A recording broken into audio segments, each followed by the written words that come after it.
Alrighty then. Today we find ourselves over in Milwaukee, Oregon, which it's spelled differently than you think.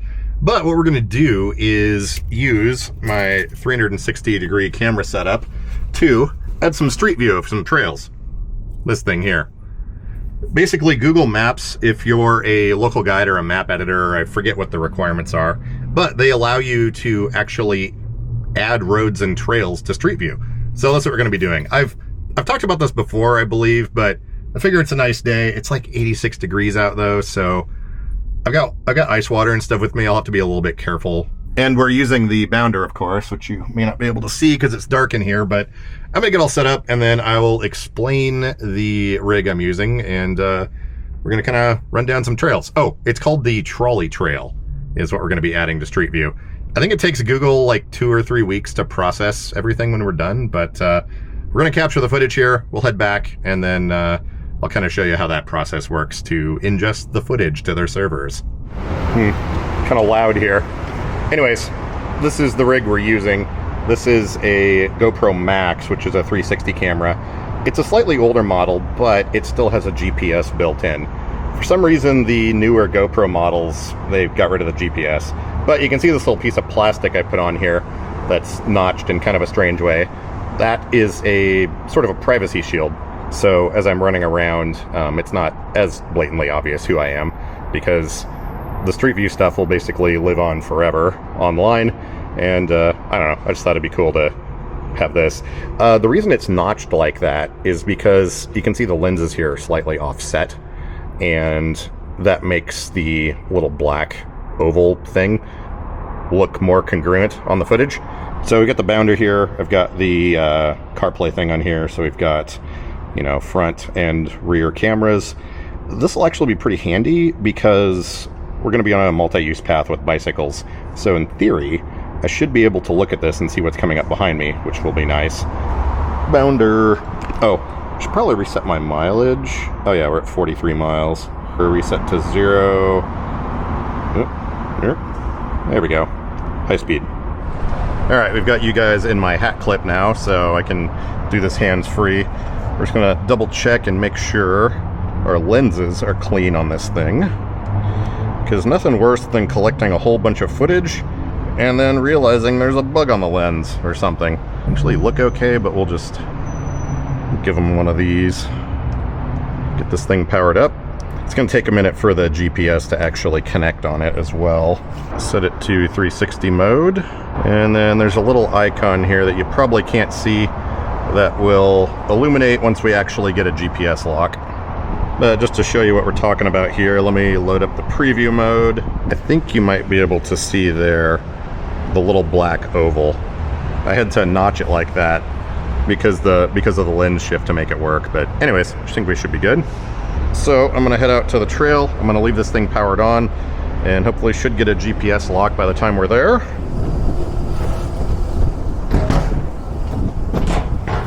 Some hardy bumps. Looks like we have a GPS lock. We are going to be coming back down this trail going the same way though. So we'll be able to did this thing lock up already? There we go. We're going to be coming back down the trail the same way, and I'm going to do runs in both directions just in case the GPS data gets corrupted. So let's extend this thing up. Nothing's worse than getting this all done and then realizing you had the wrong camera settings. Okay, yeah, we're in 360 mode. And go.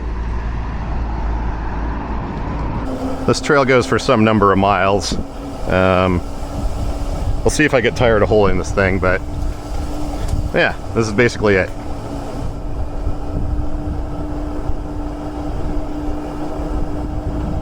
All right, here we are at the end of the first section. So let's stop that. Okay, there's a few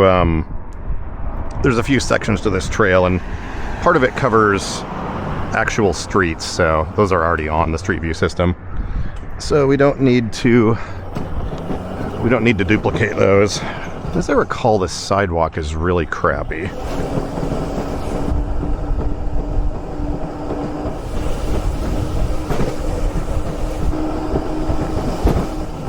All right, here is the next section of the trail. Make sure we still have a GPS lock, and we do. I suppose I should say one reason I like to do this is it allows other wheelchair users and people with mobility devices to kind of preview the trail and see how it looks before they go out.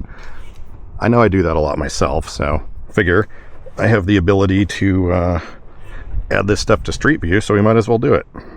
And let's go, section 2.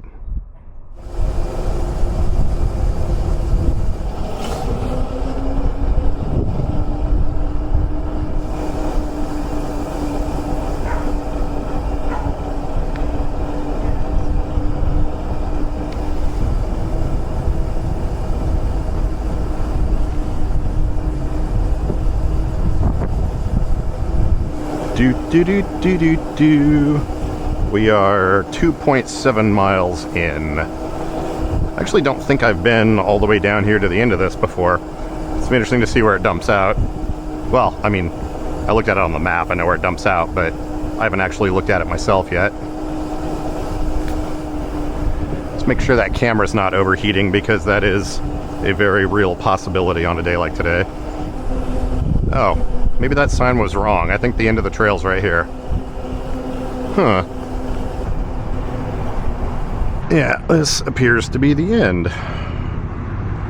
13 minutes. Alright. Let this thing cool down a bit. Yeah, it's pretty warm. Yep. According to the map, we are in fact at the end. Alrighty then. We've gone, according to this, 3 miles exactly. Let's look at this thing a little bit. I believe we have maps on here. And, I mean, appears to have a map. There's Google Maps. There we go. Yeah, we're in Jennings Lodge now. Portland is way up there, and we're down here. Interesting. Alright, well, I guess I'm going to start heading back. I don't think I'm going to do another run with the camera. I think the data should be fine, so I'm just going to head back and figure out something else to do. Oh no. After looking at the lenses, I think they might be really smudged.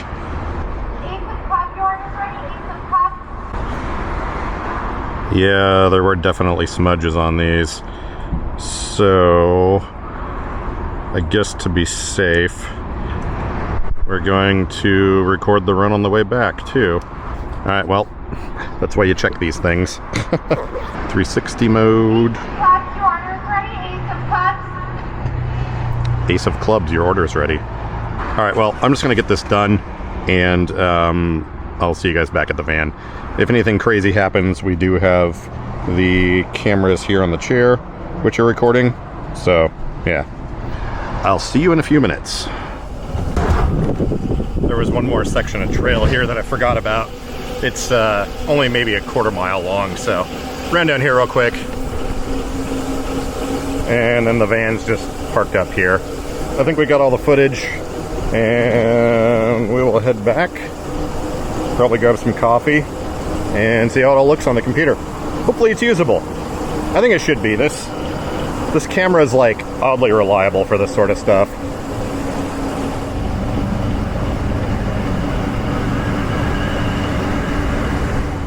Bumpity bump.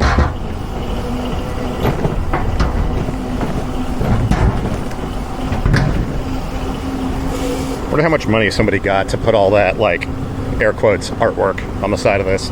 I feel like that's what, I don't know, you can get government grants for that and make a bunch of money. For stapling a bunch of rusty steel on the side of a car park.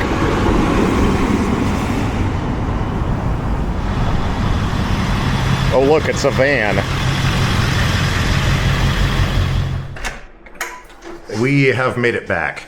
Now it's time to start the arduous process of unloading multiple gigs of footage onto the computer and trying to use the GoPro software. It's not the best experience.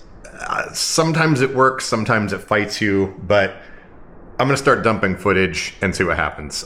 Hopefully Hopefully the software gods have aligned the planets for us today. Well, as it turns out, GoPro's software is still absolutely ridiculous. I plugged the camera into the Windows machine. The software lets me open it up from the camera, just plugging in the camera, directly with a cable. But the Windows software does not allow you to export the files with the GPS data, which you kind of have to have. So the Mac version, which is the one they officially support, you have to take the micro SD card out of the camera and plug it in. So I'm copying all that off to the computer now. And each file, it's a .360, but then there's an associated .lrv and .thm file. And you have to copy all those over too. So getting all that copied off the micro SD card, then we can use the GoPro Player software to export it into something that the Street View Studio will recognize. So I'm gonna do all this and then I'll be back. So, open media, the date isn't right, so I think this first one here, 2.14 gigs, that's our first pass, so let's open that one up. And now, if we scroll through this, we should be able to see everything. We can kind of zoom in and out and stuff. But if you look down, you can see that thing that was notched out and cut all strangely. Looks like a perfect potato? I don't know. Doesn't have the jagged edges, so anyways, the software is horrible. Look, it just starts turning upside down. Anyways, we're gonna go to the file menu and export. Here's what the Windows computer can't do. We have to go HVEC, max bitrate, and then this little button right here, retain GPMF data. And max out all the settings, all right. Run 1 and save. Then up here in the corner it says exporting. I'm going to stop screen capture and let this finish. Fun part, let's see if VLC can handle this. And there's ice maker noises. Actually, yeah, did pretty good. And this one, I don't think we needed to trim anything off the beginning. How about the end? Oh, so this, hang on here. So this kid right here on the way back was a total dick after I passed. He started making all these hand gestures and making fun of me and stuff. It might be more immemorialized on Google Street View, depending on which version of this I use. But anyways, in theory, now all of the GPS data should be built into this.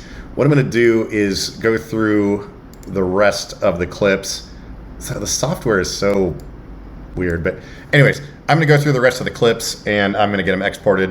I'm going to kind of watch them first and see which pass I like better, because we wound up doing 2 different directions here. But anyhow, I'm going to go through all these, get that done, and then I will be back. And I think I've decided that we're going to use the second run for all of this, simply because there was a section of the trail I forgot about. And this last part here actually went all the way down there. Yeah, there's another part of the trail down here that I didn't get the first time. So let's open up our Google Street View Studio. And here's some previous stuff I've uploaded. So we'll add these files in. The camera splits up the files at 4 gigs. So it automatically kind of split everything up. All right, these 2 look fine. This one appears to have an error. I think we're gonna upload these 2 right now. You can see here down in the lower right, those are uploading. It says 36 minutes left. Actually, while that's going on, I'm gonna go ahead and retrim and start editing that other file and see if we can get rid of that jump to Africa in the GPS data there. It still shows something in Africa. All right, well, I'm just going to assume that their servers are smart enough to take care of that little glitch, and we are going to upload the original file, and hopefully their software and manual reviewers can take out those 3 lines of erroneous data. Down here in the lower right, you can see we're uploading, and I'm going to call that a day because, yeah, reasons. Fast forward about 4 hours. I've been screwing around with this stupid GoPro camera, trying to get that glitch with the GPS data fixed. And I've installed XFTool and a bunch of other things, and for whatever reason, I cannot get anything to output the GPS data. I did kind of find a workaround. Luckily, we did 2 passes on that trail, so I'm using some of the other footage and kind of splicing that together. I did find out, however, that the new Insta360 X5 that I got, while not blatantly compatible with Street View Studio, the software now allows you to output a GPX file. And that's what houses all of the GPS data that you need to upload alongside the file. So anyways, in the future, this will be significantly easier. And GoPro's software is so terrible. They stopped supporting the desktop apps, which is insane because a lot of like creative professionals use GoPros and they suddenly don't use desktop software anymore. Anyways, I'm done screwing around with this. We've got about 97% coverage on that trail, and I'm just gonna call that good. I can't mess with this anymore. It's been too many hours in front of the screens. It is now the next day, or maybe it's 2 days later. I can't remember. My timeline's all screwed up. Anyways, one of our runs has finished processing. And if we go in here, we can see that this little section seems to have worked just fine. We can zoom in and out. You can see me sort of hiding under that piece of plastic. So that's all good. The next one here is this section. It is still processing, but if we look up here, you can see that we're still bouncing back and forth between Africa and here. Now, the interesting thing is I loaded this file into some other software and it was able to take care of this glitch. Yeah, see those orange lines? So I feel like last time I did this, I had a similar problem, and eventually Google Street View servers fixed it. So we're just gonna have to wait and see what happens. Definitely not gonna use the GoPro anymore for this. That's absolutely ridiculous. That's where we're at for now. Yeah, I think it was yesterday. So this is about 24 hours later, and one of them's already done. So that's pretty cool. Like I said, it's gonna be neat for people to be able to preview this trail. And actually, it's supposed to blur faces. Did it do that? Yeah, it did. But yeah, it automatically blurs faces and license plates and a bunch of other stuff. And yeah, so there you go. People can preview trails and look at the sky and all that fun stuff. But we're just gonna walk away from this, and hopefully this goes away. We're gonna call that good. I just wanted to share the process and some of the stuff I kind of do in the background as far as well, I mean, I don't know. Some of the people are like, oh, why aren't you making a video about wheelchair stuff or whatever? Well, one, I do what I want. That was a terrible Cartman impersonation. But also, it does have to do with disability stuff, because the idea of getting all these trails and whatnot onto the Street View system lets people preview them and whatnot, especially in areas where there may not be cell service and whatever. I'm gonna leave links down below so that you can check out this imagery once it finishes processing. I think the second leg of the trip should probably be done processing sometime today. The other one might take a while because of that whole back and forth to Africa thing. But anyhow, hopefully you enjoyed. If you have questions about it, feel free to leave a comment down below. There's contact information in the description. And yeah, this wasn't really a tutorial necessarily, but just an overview of the process. One thing that's cool with this is I can actually take these videos that I've used for the Street View system, and I can publish those as 360-degree spherical videos. So maybe sometime in the next few days, I will get those put up on YouTube. And if you're using an actual YouTube player or your phone, you can watch the whole process running around, listen to the weird noises, and watch the people making hand gestures at me and barking dogs and all that, and look around. Anyways, I'm gonna stop talking because, yeah. See ya. Thanks for watching.